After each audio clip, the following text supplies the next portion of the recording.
Hello, it's Jeff Hempel with Leaf Tree Services. Winter is coming upon us again in Central Texas. We've got some things that we can look at with our native trees and our landscape trees. Right now I'm looking at some native trees, but what we can do to prepare for the winter. There's not much you can do with native trees other than with these behind me. You've got a lot of dead wood hanging in there, a lot of low-hanging branches, overgrowth that's happening.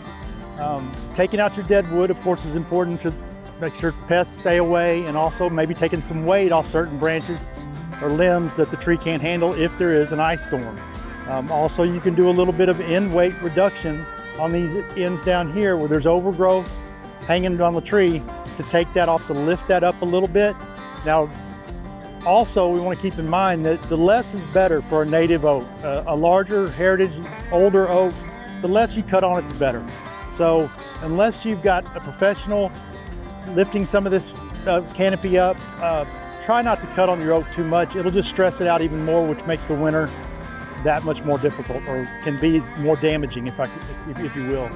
But keeping that weight off these branches that are lateral, the trees are pretty resilient. They can handle that weight most of the time, but sometimes, obviously, like we've seen the last 2 or 3 years, the winters have devastated our local trees.